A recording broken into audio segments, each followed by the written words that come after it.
আল্লাহ পাক রব্বুল আলামিন বলেন, আল্লাহ তাআলা প্রত্যেক অহংকারীকে আল্লাহ পাক রব্বুল আলামিন পরাজিত করেছেন। প্রত্যেক জব্বার মানে হলো স্বৈরাচার, যে শুধু নিজের মতকে প্রাধান্য দেয় এবং অন্যের উপর নিজের মতকে প্রতিষ্ঠিত করে। মানুক না মানুক আমারটাই মানতে হবে, যুক্তিসঙ্গত হোক না হোক আমারটাই মানতে হবে। এটাকে বলা হয় এটা স্বৈরাচার, যে কারো মতের কোনো তোয়াক্কা করে না, শুধু আমার কথাই চলবে, আমার মতেই চলবে, এরকম লোক হলো স্বৈরাচার। আল্লাহ বলেন, যুগে যুগে এই দুনিয়ার সৃষ্টির পর থেকে কত স্বৈরাচারকে আমি সাইজ করছি। ওয়াখাবা কুল্লু জাব্বারিন আনিদ মিন ওয়ারাইহি জাহান্নাম, তাদের সামনে তো জাহান্নাম। এই সমস্ত স্বৈরাচারদের সামনে কি আছে? জাহান্নাম। ওয়াইসকা মিন মাইন সাদীদ, আর তাদেরকে পান করানো হবে গলিত পুঁজ। তাদের পানি কি? গলিত পুঁজ। মানুষের দেহের মধ্যে যে বিষাক্ত ফোড়া হয়, ভিতরে পুঁজ হয় না, এই পুঁজ হবে ওদের পানি। ইয়াতাজাররাহু, আল্লাহ বর্ণনা করেন, তো আপনার তৃষা লাগছে, পানি তৃষা লাগছে, আপনার সামনে কিন্তু কি নাই? পানি নাই, আছে পুঁজ। এই পুঁজ যদি আপনাকে দেওয়া হয় খাওয়ার জন্য, আপনার কি গলা দিয়া এই পুঁজ যেতে চাইবে? আপনি দেখতেছেন এগুলা নর্দমা, ময়লা পুঁজ। আল্লাহ পাক রব্বুল আলামিন বলেন, ইয়াতাজাররাহু, এই পুঁজগুলো ওরা ঢোক গিলে গিলে, ঢোক এরকম পান করবে, ঢোক গিলে গিলে পান করবে। ওয়ালা ইয়াকাদু ইউসিগু, যতই পান করতে চায় গলার ভিতরে যাইতে চাইবে না। গলার ভিতরে যাইতে চাইবে? গলার ভিতরে যাইতে চাইবে না। ওয়ায়াতিহিল মাউত মিন কুল্লি মাকানিন ওয়া মা হুয়া বিমাইয়িত, তো এই যে পুঁজগুলা যে ওরা পান করতে চাইবে কিন্তু গলার ভিতরে যেতে চাইবে না, আমার আল্লাহ বলেন ওদের এত কষ্ট হবে, মনে হয়েছে চতুর্পাশ থেকে ওদেরকে মৃত্যু গ্রাস করতেছে। এই পানি তৃষার যন্ত্রণায়, পানি তৃষা লাগছে, পানি নেই, পান করতেছে কি? বিষাক্ত পুঁজ, দুর্গন্ধময় পুঁজ, কিন্তু বারবার চেষ্টা করতেছে গলা দিয়া, কিন্তু পুঁজ নামতেছে না। মনে হচ্ছে চতুর্পাশ থেকে ওদেরকে মৃত্যু গ্রাস করতেছে। ওমা হুয়া বিমাইয়িত, আসলে কিন্তু ওদের মৃত্যু হবে না।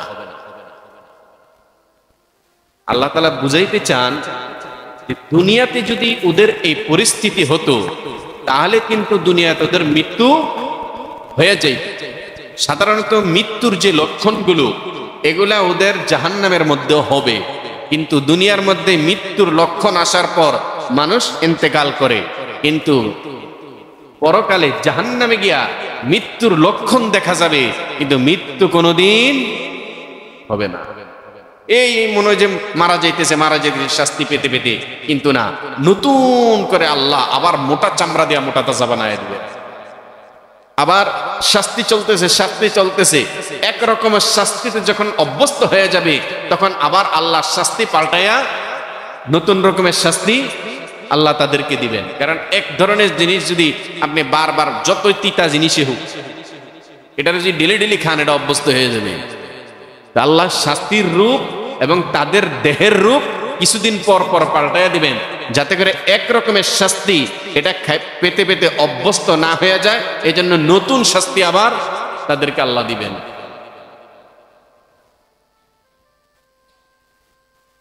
ওয়ালা ইয়াকাদু ইউসিগুহু ওয়ায়াতিহিল মাউতু মিন কুল্লি মাকানিন ওয়া মা হুয়া বিমাইয়িত ওয়া মিন ওয়ারাইহি আযাবুন গলীজ, তাদের সামনে হলো জাহান্নামের শাস্তি, এটা হলো ভয়ঙ্কর আযাব। এবার আল্লাহ তাআলা তাদের একটা দৃষ্টান্ত দিতেছেন। দুনিয়ার মধ্যে বেশি পয়সাওয়ালা কিন্তু কাফেররা, আপনি জানেন দুনিয়ার মধ্যে বেশি পয়সাওয়ালা কাফেররা। এটার একটা কারণ আছে। এটার কারণ হলো কাফেররাও কিন্তু দান সদকা করে না? কাফের দান সদকা করে না? আরে ভাই, বাংলাদেশে যখন নাকি টর্নেডো হয়েছিল, তখন জাতিসংঘের মাধ্যমে বহু কাফের দেশ এদেশে টাকা দেয়। এখনো যখন বন্যা হয় বা বিভিন্ন অনুদান বিধর্মীদের থেকে আসে না, আমেরিকা, রাশিয়া, চীন, এই সমস্ত দেশই তো আমাদের দেশটিকে রাখছে দান অনুদান দিয়ে। এই যে ওরা দান অনুদান গুলা দেয়, এটা দেওয়ার কারণে দান করা ভালো জিনিস না খারাপ? হাদিসের মধ্যে আছে as-সাদাকাতু তারাদ্দুল বালা ওয়া তাজিদুল উমর, দান সদকা মানুষের বিপদ আপদ দূর করে। ওয়া তাজিদুল উমর, দান সদকার মাধ্যমে মানুষের হায়াত বৃদ্ধি পায়। এখন আমরা তো মুসলমান, আমরা এগুলো বিশ্বাস করি, কিন্তু ওরা তো আর মুসলমান না, ওরা তো এই হাদিসের ফজিলত জানে না, কিন্তু ওরা কিন্তু দান করতেছে জায়গায় জায়গায়। তো এই যে ওরা দান করতেছে, এই দানের বিনিময় ওদেরকে কিন্তু পরকালে দেওয়া হবে না, কারণ পরকালে ওদের কোনো বিশ্বাসে নেই, আল্লাহর উপর কোনো বিশ্বাস নেই। এই জন্য গোটা দুনিয়ার সব সম্পদ যদি ওরা দান করে দেয়, পরকালে এর জন্য চুল পরিমাণ কোনো জাযা তাদেরকে দেওয়া হবে না। কিন্তু আল্লাহ বলেন, যেহেতু দান একটা ভালো জিনিস, এটা ওরা করছে, এই জন্য এই দানের উসিলায় আমি দুনিয়াতেই তাদেরকে কিছু দিয়া দিব।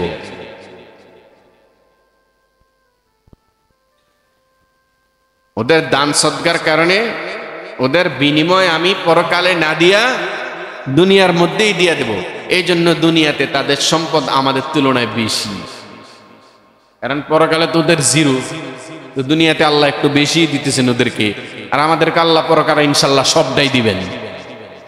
দুনিয়াতে আমরা যতটুক পাইতেছি এটা বোনাস, শুধু চলাফেরার মতো যতটুকু দরকার একটু হইলেই আমাদের যথেষ্ট, কারণ বেশি হইলেও আরো মানুষ দুষ্ট হয়ে যায়।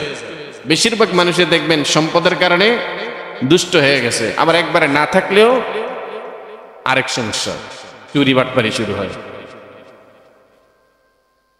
আল্লাহ বলেন, মাতালুল লাযীনা কাফারু বিরাব্বিহিম আমালুহুম, কাফেরদের দৃষ্টান্ত হলো যারা তাদের রবের সাথে কুফরি করে, অস্বীকার করে, তাদের দৃষ্টান্ত হলো আমালুহুম, তাদের কর্মগুলো, তাদের কাজগুলো, কারমাদিন ইস্তাদ্দাত বিহির রিহ, কারমাদিন এটা হলো ওই ছাইর মতো।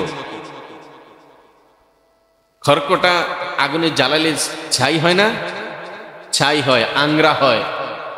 আল্লাহ বলেন, তাদের দুনিয়াতে যে আমলগুলো তারা করছে, সে আমলের দৃষ্টান্তগুলো হলো, এটা হলো ছাইয়ের মতো। ছাই কিরকম? ইস্তাদ্দাত বিহির রিহ ফি ইয়াউমিন আসিফ, প্রচন্ড তুফানের দিন, ঝড়ের দিন বাতাস এসে যেরকম ছাইগুলাকে উড়ে নিয়ে যায়, ঠিক কাফেরদের অবস্থা হলো এরকম। দুনিয়ার সব কাজ করতেছে, কিন্তু শেষ পর্যন্ত আসরের ময়দানে দেখে গেছে সব উড়ে নিয়ে গেছে, কোনো অস্তিত্ব নেই। লা ইয়াকদিরুনা মিম্মা কাসাবু আলা শাই, তাদের কর্ম কোনো ফল তাদের ভাগ্যে জুটবে না। লা ইয়াকদিরুনা মিম্মা কাসাবু আলা শাই যালিকা হুয়া আদ-দালালুল বাঈদ, এটা হলো তারা চরম পর্যায়ের বিভ্রান্তির মধ্যে থাকার কারণ। যদি বিভ্রান্তিতে না পড়ে সঠিক পথে থাকতো, তাহলে যতটুকু করত অতটুকুর ফল পরকালে হাসরে পায়ে যেত।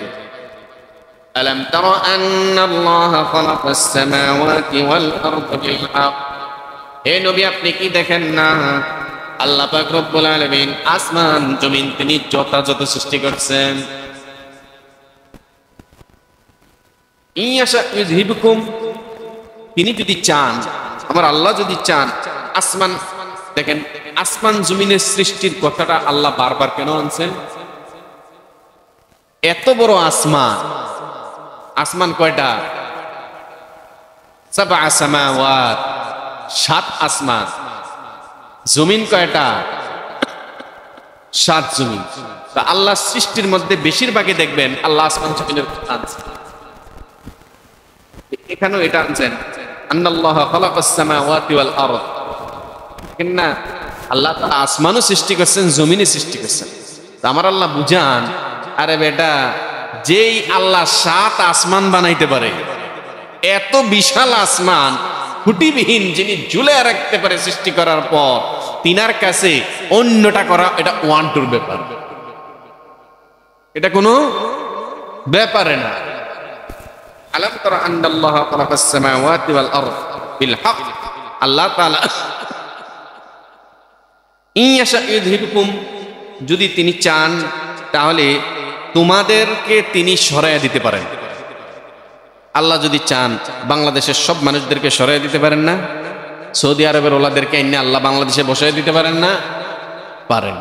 আল্লাহ যদি চান আমেরিকা আমাদেরকে ঢুকিয়ে দিতে পারেন, আমেরিকা ওলাদেরকে রাশিয়া নিয়ে দিতে পারেন। আল্লাহ বলেন যে আল্লাহ যদি চান তাহলে কিন্তু আল্লাহ তোমাদের এই জাতিকে আল্লাহ ধ্বংস করে দিয়া নতুন জাতি তোমাদের জায়গায় আনতে পারেন। ওমা যালিকা আলাল্লাহি বিআজিজ, আর এটা আল্লাহর পক্ষে অসম্ভব কিছুই না। দেখেন হাশরের ময়দানে সব মানুষদেরকে আল্লাহর সামনে উঠানো হবে। ওয়া রাসূলিল্লাহি জামিআ, আল্লাহ পাক রব্বুল আলামিন বলেন, হে মানুষ, বাবা আদম আলাইহিস সালাম থেকে নিয়ে কিয়ামত পর্যন্ত যত মানুষ জমিনের মধ্যে আসবে সব মানুষ আল্লাহর সামনে উপস্থিত করা হবে।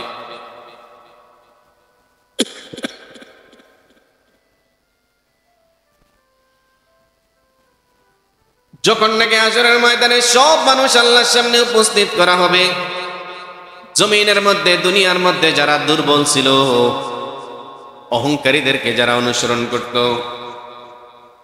দুনিয়ার মধ্যে দুর্বল পার্টি যারা নাকি তাবেয়া, যারা অনুসরণ করে, অনুসরণীয় ব্যক্তি, তারা ছিল অহংকারী, তারা ছিল পাপিষ্ট।